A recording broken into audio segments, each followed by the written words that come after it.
नमस्कार दोस्तों, कैसे हैं आप लोग। हमारे YouTube चैनल श्री जीवन मंथन पर आपका हार्दिक स्वागत है। आज हम सुनेंगे माघ मास महात्म्य का 28वां अध्याय।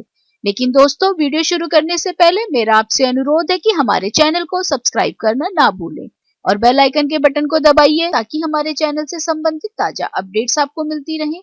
और अगर हमारा वीडियो आपको पसंद आता है तो लाइक शेयर करना भी ना भूलें। आपके सुझाव भी सादर आमंत्रित हैं। वशिष्ठ जी कहने लगे कि हे राजा दिलीप, बहुत से जनसमूह सहित अछोत सरोवर में स्नान करके सुखपूर्वक मोक्ष को प्राप्त हो गए।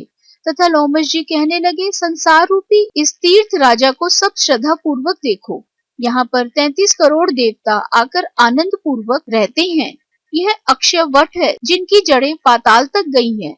और मार्कंडेय ऋषि प्रलय के समय भगवान इसी अक्षय वट का आश्रय लेते हैं। यही शिव जी की प्रिय भगवती भागीरथी है जिसकी सिद्ध लोग सेवा करते हैं। यह गंगा स्वर्ग के हेतु पताका है। इसका जल पीकर मनुष्य मुक्त हो जाते हैं। हे मुनि, सभी प्राणी इस नदी को यमुना से मिली हुई पाते हैं।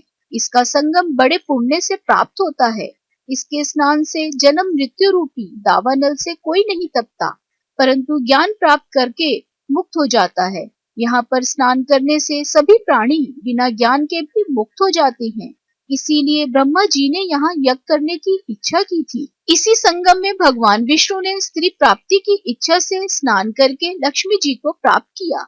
यहाँ पर त्रिशूलधारी शिव जी ने त्रिपुर दैत्य को मारा था और प्राचीन काल में उर्वशी स्वर्ग से गिरी थी तथा स्वर्ग पाने की इच्छा से यहाँ पर उसके स्नान करने से नहुष कुल के राजा ययाति ने वंशधर पुत्र प्राप्त किया। यहाँ पर इंद्र ने प्राचीन काल में धन की इच्छा से स्नान किया था और माया से कुबेर के सब धन को प्राप्त किया था।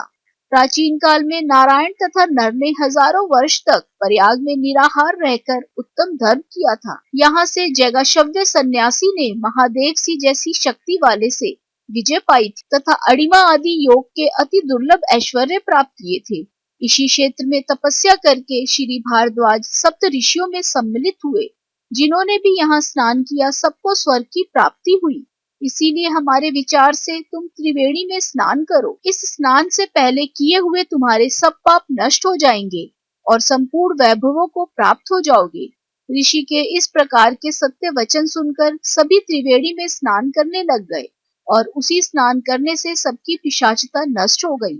शाप से मुक्त होकर उन्होंने अपना शरीर धारण कर लिया। वेद निधि ने अपनी संतान को देखकर प्रसन्नचित होकर लोमश जी को संतुष्ट किया और कहा कि आपके अनुग्रह से ही श्राप से विमुक्त हुए। अब आप इन बालकों के योग्य धर्म को कहिए। लोमश जी ने कहा कि इस युवा कुमार ने वेदों का अध्ययन समाप्त कर लिया है, इसीलिए इन कन्याओं के प्रीति पूर्वक कर कमलों को ग्रहण करे। तब लोमश जी तथा अपने पिताजी की आज्ञा से इस ब्रह्मचारी ने 5 कन्याओं से विवाह किया। इन कन्याओं के सब मनोरथ पूर्ण हुए। जिसके घर में लिखा हुआ यह महात्म्य पूजा जाता है वहां नारायण ही पूजे जाते हैं।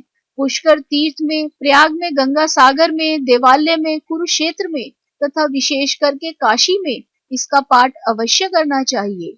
पुष्कर तीर्थ में ग्रहण के अवसर पर इसके पाठ का दुगना फल मिलता है और मरने पर वैष्णव पद को प्राप्त होता है। इस प्रकार माघ मास महात्म्य संपूर्ण। आशा करते हैं दोस्तों माघ मास का ये महात्म्य आपको पसंद आया होगा। राधे राधे। आप सभी पर ईश्वर की कृपा सदा बनी रहे।